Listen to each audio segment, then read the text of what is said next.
la famille, bienvenue sur ma chaîne, j'espère que vous allez bien, moi je vais très bien. On se retrouve aujourd'hui pour cette nouvelle vidéo. Alors voilà, donc j'espère en tout cas que tout se passe bien pour vous, que vous vous portez bien et je vous envoie vraiment des bonnes ondes, de la positivité et voilà. Alors aujourd'hui, j'aimerais vraiment qu'on parle de ce sujet qui touche vraiment beaucoup de femmes dans leur mariage et c'est vice versa, que ce soit les femmes ainsi que les hommes. Nous voyons aussi des hommes souffrir, nous voyons aussi des hommes maltraités et voilà, donc lorsque je vais aborder, lorsque je parlerai de tout ça, il faut vraiment le prendre pour que ça soit pour la femme ainsi que pour l'homme. Mais la majorité, on sait que c'est plus la femme qui vit vraiment des situations vraiment très difficiles, compliquées dans son ménage. Alors j'aimerais vraiment qu'on en parle parce que ça touche beaucoup de couples. Espérons en tout cas que cette vidéo pourra vraiment être utile à une personne parmi nous. N'hésitez surtout pas à la partager, c'est vraiment important. Alors j'aimerais vraiment commencer par dire ceci. Vous savez, il y a des mariages qui sont vraiment médiocres, qui sont vraiment bizarres. Dans la vie, il faut vraiment savoir bien se marier. Il faut apprendre en fait à choisir son partenaire. Comment tu peux bien choisir ton partenaire? Tu choisis une personne avec qui tu vis en te disant dans ta tête que cette personne-là, c'est pas un CDD, c'est pas un contrat à durée déterminée, après je pourrais changer. Non, cette personne-là, tu vivras avec toute ta vie. Cette personne-là, il faut le connaître, bien savoir au fait, la personne avec qui je suis, quand il y a un problème, il réagit comme ça, il réagit comme ça. Cette personne, c'est une personne qui a telle qualité et qui a tel défaut. Ça, c'est des choses déjà que tu dois maîtriser, tu dois savoir quand tu te mets avec une personne.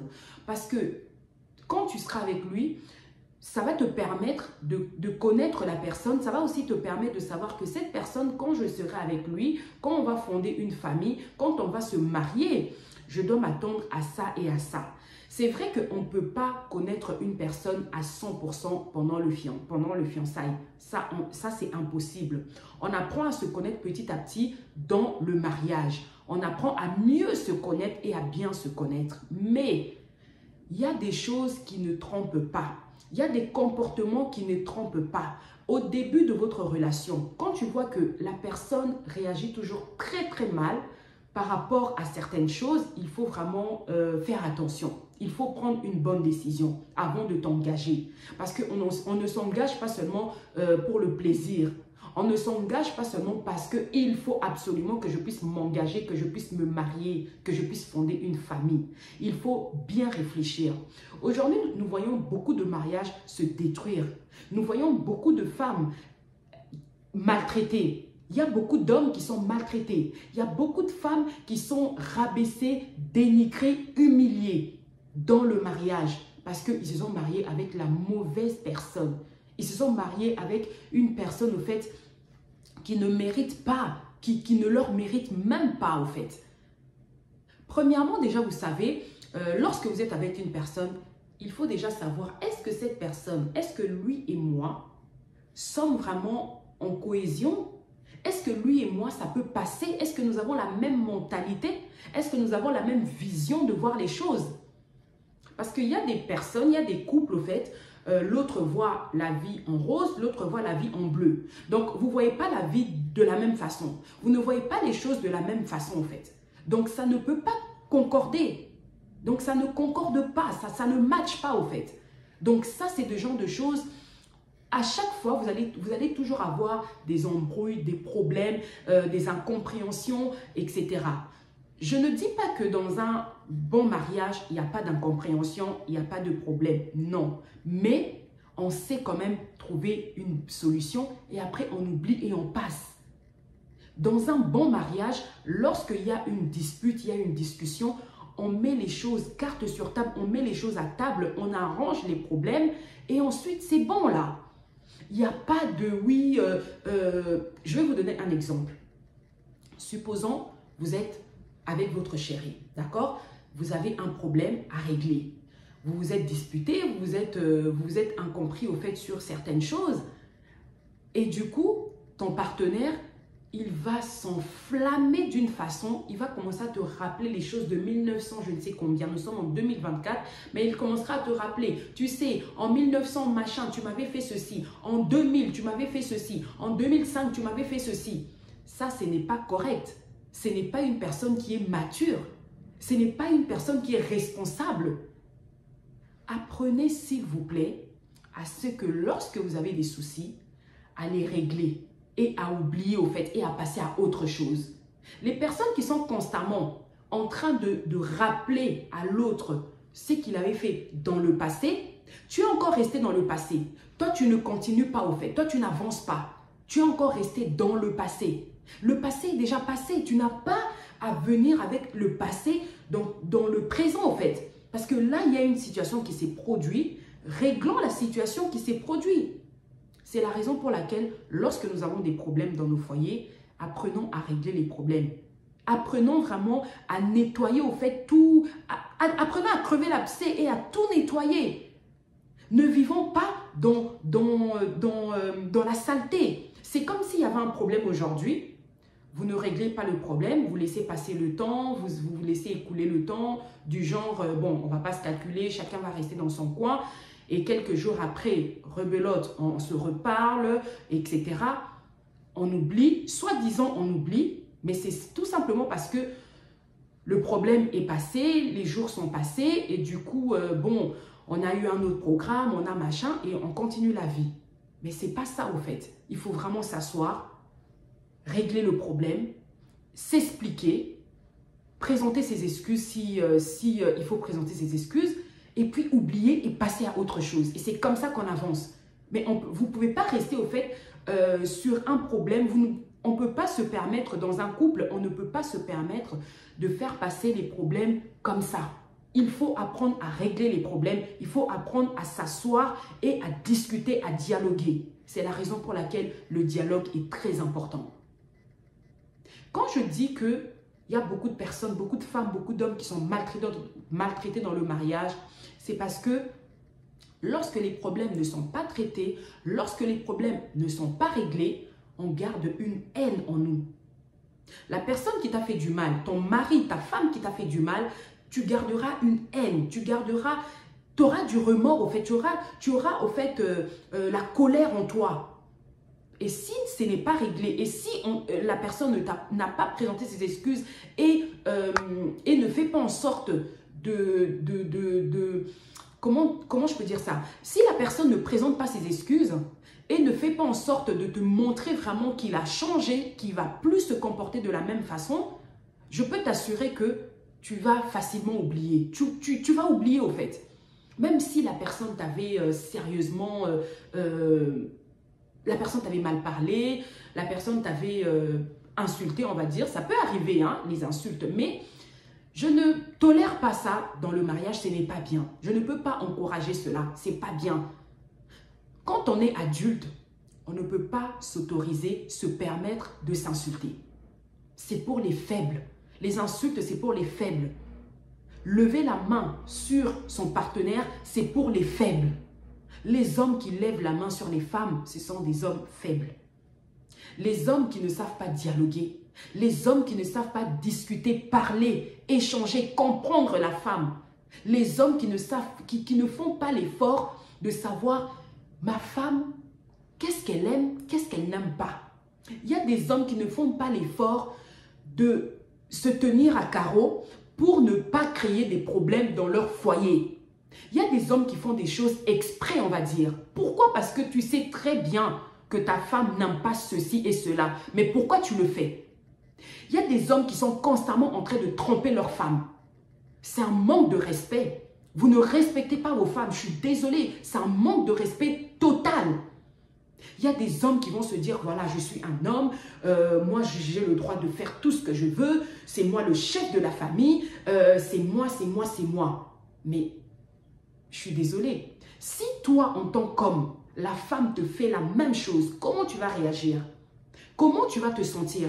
Qu'est-ce que cela va te faire en fait? Sincèrement, il faut vraiment nous revoir dans nos vies de couple. Il faut vraiment nous revoir.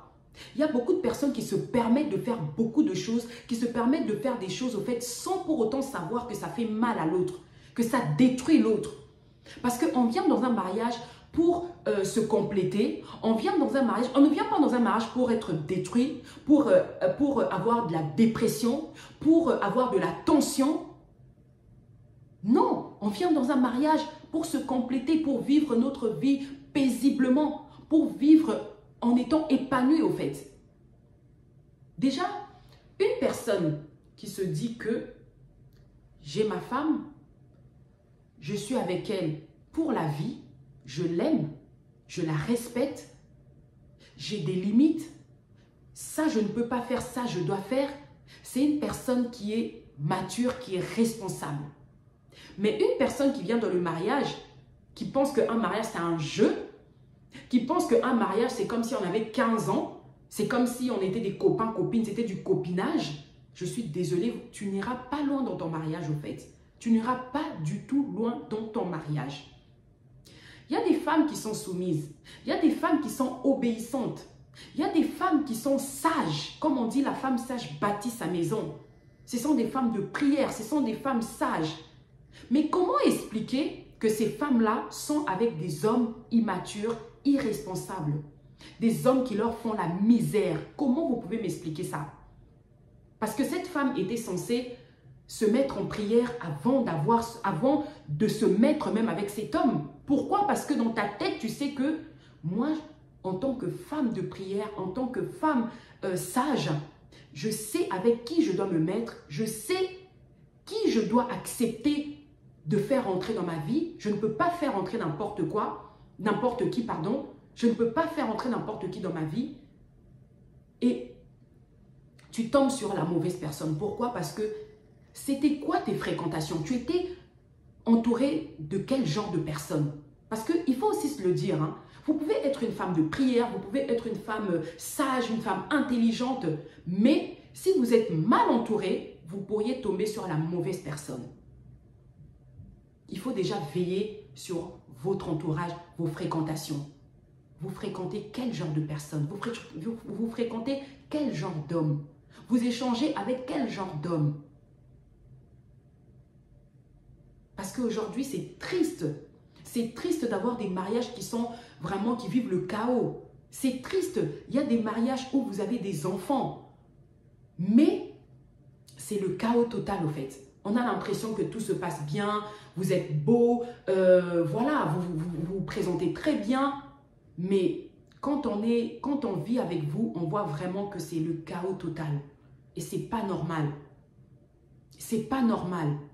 On doit vivre heureux. On doit être épanoui. Dans le mariage, il doit avoir le respect. On doit se respecter tout d'abord.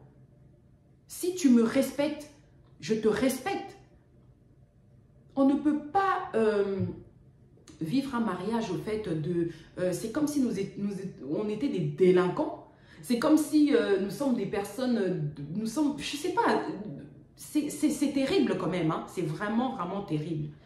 Il faut vraiment faire un effort. Pour ce genre de personnes qui vivent ce genre de situation, il faut vraiment réveiller votre conscience. Parce que dans la vie, on perd beaucoup de temps lorsqu'on s'embrouille, on se dispute, on passe des moments vraiment difficiles, on perd le temps. On perd le temps. Peut-être que vous avez des choses très importantes à faire, mais parce que vous êtes en embrouille, parce que vous ne parlez pas, vous ne calculez pas, tout va à l'eau. C'est l'orgueil. Il y a l'orgueil qui règne. L'orgueil règne beaucoup dans le couple. Les hommes sont orgueilleux. Les femmes sont orgueilleuses. C'est terrible. Il y a des femmes qui peuvent ne pas calculer leur mari pendant 2 semaines. 1, 2 semaines, 3 semaines, 1 mois. Elle ne calcule pas. Elle se dit, comme il m'a fait ce mal-là, je veux le faire subir. Je ne veux pas le calculer. C'est de l'orgueil. Il y a aussi des hommes pareils. Tu sais que tu as fait du mal à ta femme. Tu as mal agi. Tu as maltraité ta femme. Tu l'as humiliée. Tu l'as déshonorée au fait. Et c'est toi qui restes encore en colère. Et c'est toi qui gardes encore cette colère en toi tu te dis, allez, je ne veux pas la calculer, je m'en fous de sa vie.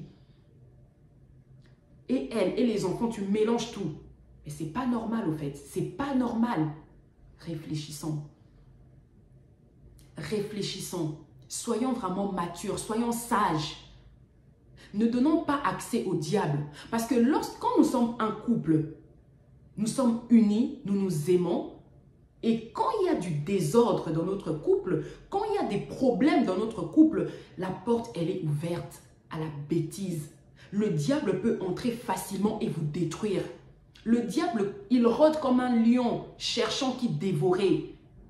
Et n'oublions pas que le mariage, c'est une institution divine. Le mariage, c'est Dieu qui a établi que l'homme et la femme soient une seule chair. Et quand vous deux, vous êtes dans des problèmes, dans des disputes, qu'est-ce que ça fait? Ça vous sépare. Et le diable, il prend la place, il rentre. Il va vous mettre des pensées négatives, il va vous mettre des pensées médiocres, des choses pas bien. C'est la raison pour laquelle nous voyons l'impudicité, l'infidélité qui prend place dans votre couple. Le mensonge, beaucoup de choses. Pourquoi? Parce que vous avez donné accès au diable. Réveillons-nous les femmes, réveillons-nous les hommes. Prenons conscience que la femme que je suis avec, c'est ma femme. L'homme que je suis avec, c'est mon mari. Je dois le respecter, je dois être soumise à lui. Et lui, il doit me respecter, il doit m'aimer, il doit me valoriser, il doit m'honorer. Il ne doit pas me maltraiter. Nous, les femmes, on parle beaucoup. On fait des choses parfois par émotion, quoi. Hein? On agit souvent par le coup d'émotion. Et les hommes, en fait, il y a des hommes qui ont compris comment traiter une femme, comment vivre avec une femme, mais il y a des hommes qui n'ont toujours pas compris. Alors, ces hommes-là qui n'ont toujours pas compris, ça veut dire que vous n'êtes pas encore assez mature pour vous marier, pour vivre avec une femme. Parce que vivre avec une femme, il faut beaucoup l'aimer. Il faut beaucoup aimer la femme pour comprendre la femme, pour accepter certaines choses. On ne dit pas qu'un homme doit être avec une femme, doit accepter la bêtise, la femme va l'insulter ou la femme va faire tout et n'importe quoi, il va accepter. Non, ce n'est pas ce que je dis. La femme, par exemple, je peux vous donner un exemple. Un homme, vous pouvez agir, vous pouvez mal agir. La femme, elle va s'enflammer, elle va parler. Nous, les femmes, on parle beaucoup. Elle va parler, elle va parler, elle va parler, elle va parler. Elle peut parler pendant 1 heure, 2 heures, 3 heures. Mais si toi, tu commences à être là, à répondre à tout ce que la femme, elle dit, tant que la femme ne t'insulte pas, tant que la femme, elle est seulement en train de se plaindre, laisse-la parler. Peut-être que ça la permet au fait d'évacuer. Mais n'oublie pas de prêter ton oreille. Écoute ce qu'elle dit. Qu'est-ce qu'il y a au fond d'elle, au fait? Peut-être qu'elle a une souffrance quelque part. C'est à toi de l'aider. Il n'y a que toi qui peux l'aider. Parce que dites-vous que dans la vie de couple, ça ne sert absolument à rien d'aller demander conseil à qui que ce soit. Ça ne sert à rien. Tu peux avoir ton problème. Tu vas appeler ta maman, tu vas appeler ton papa, tu vas appeler ta soeur, ton frère, ta belle famille. Ce n'est pas eux qui vont régler les problèmes. Ils vont peut-être vous conseiller, mais ils ne vont pas régler votre problème. Les seules personnes qui pourront régler le problème, c'est vous deux. Ton chéri et toi, c'est vous deux. Parce que si aujourd'hui tu prends la décision, tu te dis, je veux être une femme comme ça, comme ça, comme ça. Je ne veux plus ça et ça dans mon couple. Je veux me comporter comme ceci. C'est toi qui va changer. Et l'homme aussi, c'est pareil. Si aujourd'hui ton homme, il décide, il est conscient, il prend la décision en se disant que ça, je ne veux plus le faire. Je prends cette décision, je prends une ferme décision, je ne veux plus faire ça et ça et ça. Il n'y a que lui qui peut changer au fait. Il n'y a que lui qui peut prendre la décision de changer les choses.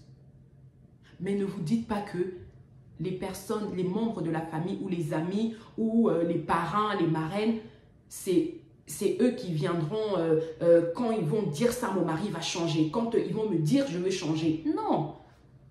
Les personnes, les membres de famille, les personnes qui nous entourent peuvent nous conseiller, mais ce n'est pas ça qui va nous faire changer. C'est notre conscience qui va nous faire changer. Si tu es conscient de ce que tu fais, tu seras consciente aussi que je dois changer. Arrêtons de faire souffrir. Arrêtons de nous faire souffrir. La vie, elle est courte. Il y a beaucoup de personnes aujourd'hui, quand vous regardez votre entourage, vous voyez beaucoup de personnes qui ne sont plus parmi nous. Il y a beaucoup de personnes qui sont parties, qui sont décédées. Il y a beaucoup eu de décès. Ça ne vous interpelle pas? Vous ne vous dites pas que demain, moi aussi, je ne serai plus dans ce monde. Il faut que ça puisse interpeller quelqu'un. Il faut que ça puisse réveiller quelqu'un. Il faut que ça puisse secouer quelqu'un. On doit vivre épanoui. On doit vivre paisiblement. Arrêtons les conflits. Arrêtons les problèmes. Arrêtons les disputes vaines. Arrêtons en fait des choses qui ne vous valorisent même pas. On voit des couples se disputer, s'insulter, mais d'une façon catastrophique. Tu vois un homme insulter une femme, tu te poses même la question, est-ce que cet homme aime réellement cette femme? Est-ce que cet homme, c'est vraiment avec cette femme qu'il a eu des enfants? Est-ce que cet homme, c'est vraiment avec cette femme, c'est vraiment cette femme qu'il a épousée? Tu te poses cette question, tu te dis, mais c'est incroyable. Déjà, un homme qui insulte, un homme qui se dispute avec une femme, ce n'est pas un homme. Un homme ne se dispute pas avec une femme. Un homme ne passe pas son temps au fait à se disputer avec une femme. Non. C'est comme j'ai dit tout à l'heure. Nous, en tout cas, en tant que femme, on parle beaucoup. Mais un homme ne parle pas beaucoup. Un vrai homme ne parle pas beaucoup. Un vrai homme, il dit seulement un seul mot et puis la femme doit se taire automatiquement. Un homme doit avoir au fait son autorité envers la femme. Quand je dis autorité, c'est pas l'esclave, c'est pas être esclave. Hein? C'est pas que la femme devient ton esclave. Tu dois être un homme autoritaire. Quand tu dis une chose dans la maison, on doit obéir tout de suite. Parce que c'est toi l'homme. Parfois la femme, on peut s'égarer. Parfois la femme, on peut... voilà, on peut être peut-être... je ne veux pas dire distraite, mais... on ne peut pas comprendre on ne peut pas comprendre pareil que l'homme. Peut-être l'homme a trop d'avance et lorsqu'il vient, il dit quelque chose, tu dois obéir. Donc, prenons vraiment conscience de cela, c'est très important. Comme j'ai dit, c'est vice-versa, hein, la femme et l'homme. La femme aussi, pareil. Tu ne peux pas être une femme, au fait, insensée. Tu ne peux pas être une femme qui renverse au fait ta maison toute seule au fait. Parce que la femme, sache, elle bâtit. Mais celle qui renverse de ses propres mains, c'est la femme qui est insensée. C'est la femme qui n'est pas intelligente, qui n'est pas sage au fait. Parce que aujourd'hui, tu pourras divorcer. Tu pourras divorcer, oui, tu divorces, ok. Tu es une belle femme, tu pourras te remarier, tu pourras refaire ta vie. Mais et après?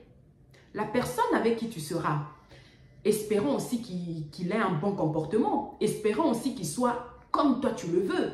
Mais malheureusement, on est tous imparfaits. Malheureusement, chacun de nous a ses défauts, a ses qualités. Donc, comme j'ai dit au début, on doit connaître les défauts et les qualités de notre partenaire pour bien le cerner, pour bien le comprendre et pour bien vivre avec. Parce que dès qu'on se connaît, quand on se connaît réellement, rien que par le regard d'une personne, tu sauras que cette personne est content ou pas. Tu sauras que cette personne ne veut pas de cette chose ou pas. Parfois, il suffit juste que ton partenaire te regarde, te fixe du regard, tu comprends beaucoup. Vous pouvez être entouré des gens et si par exemple ton partenaire il veut peut-être te dire « Allez, c'est l'heure qu'on puisse partir », il n'arrive pas à le dire publiquement comme ça, il te fait juste un signe du regard et tout de suite tu comprends que tu dois couper la discussion, on doit partir. Les vrais couples le savent. Les vrais couples qui dialoguent même par le regard, même par les gestes, ils savent de quoi je parle. Donc c'est pour dire, c'est quand on se connaît, c'est quand on connaît la personne avec qui on vit, on va vivre bien. C'est pareil dans nos relations amicales. Lorsqu'on connaît nos amis, tu sais que, ah, ma copine, elle n'aime pas ceci, elle n'aime pas cela. Mon ami n'aime pas ceci, n'aime pas cela, je dois me comporter comme si. On respecte nos amis. Mais pourquoi on ne respecte pas nos maris ou nos femmes? Parce que nos amis, ou même les membres de nos familles. On fait en sorte de ne pas les frustrer, on fait en sorte de ne pas les énerver, on fait en sorte vraiment qu'on puisse vivre notre belle amitié, qu'on puisse vivre notre belle vie de famille biologique et tout. Mais dans nos foyers, on ne fait pas l'effort de bien vivre avec nos maris et nos femmes. C'est incroyable ça. C'est inadmissible, c'est incroyable. J'aimerais vraiment attirer l'attention d'une personne parmi nous de comprendre que le mariage n'est pas un jeu. On ne vient pas dans le mariage pour détruire l'autre. Tu avais peut-être connu cette femme. Elle était très gentille, elle était très polie, mais à cause de ton comportement, à cause de toi, elle est devenue impolie. Elle est devenue, en tout cas, tout simplement parce qu'elle est détruite. Tu l'as détruite au fait, tu l'as détruite complètement. Il y a des femmes qui avaient confiance en elles. Il y a des femmes qui vivaient très bien, mais parce que elles sont dans un mauvais mariage, elles se sous-estiment, elles n'ont plus confiance en elles. Pourquoi? Parce que le mari est constamment en train de la dénigrer, de la rabaisser, de l'humilier, et elle n'a plus confiance en elle. C'est des choses réelles, c'est des choses qui se passent. Peut-être que si toi, tu n'es pas comme ça, il y a d'autres qui sont comme ça. Les maris aussi, c'est pareil. Il y a des femmes qui veulent prendre le dessus. Il y a des femmes, peut-être, elles ont peut-être plus de diplômes que l'homme. Il y a des femmes, peut-être qu'elles ont fait des très, très bonnes études et puis elles ont un très bon travail, elles gagnent très bien leur vie. Elles se croient au-dessus de l'homme et elles rabaissent l'homme. Et ça détruit un homme. Ça détruit un homme. Parce que l'homme, même si il n'a pas fait des grandes études, même si il nettoie le sol dehors, même si, je ne sais pas, je ne veux pas citer le nom de travail ici parce que les gens sont bizarres, même s'il fait un travail médiocre ou un travail, mais c'est son gagne-pain. Tant que c'est un homme, il faut le respecter. Il faut le mettre à sa place. C'est très, très important. Respectons-nous, aimons-nous, vivons bien dans ce monde. Ayons un bon témoignage. Ton couple, est-ce que ton couple a un bon témoignage ou pas? Est-ce que vous êtes capable d'aider les autres couples en leur conseillant? Est-ce que vous en êtes capable? Comme je dis, on apprend toujours de nos erreurs. Nous avons de l'expérience par rapport à tout ce que nous avons pu traverser, etc.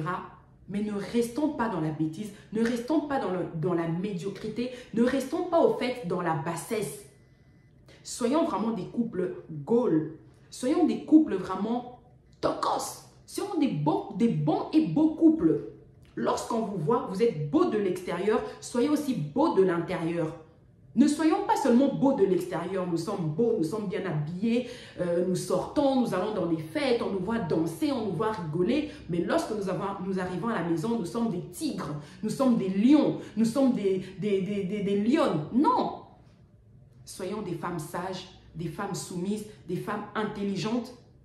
Soyez aussi des hommes matures, des hommes intelligents, des hommes au fait qui aiment leurs femmes, qui respectent et qui valorisent leurs femmes. C'est très important. En tout cas, il y a beaucoup à dire sur ce sujet. On refera encore une autre partie, mais je vais m'arrêter par ici pour que la vidéo ne soit pas trop longue. Espérons en tout cas qu'elle vous aura plu cette vidéo. N'hésitez pas à la partager pour tous ceux et celles qui sont nouveaux. Vous êtes les bienvenus et voilà. En tout cas, on se retrouvera très très prochainement pour une nouvelle vidéo. Prenez soin de vous. À très bientôt. Bye bye.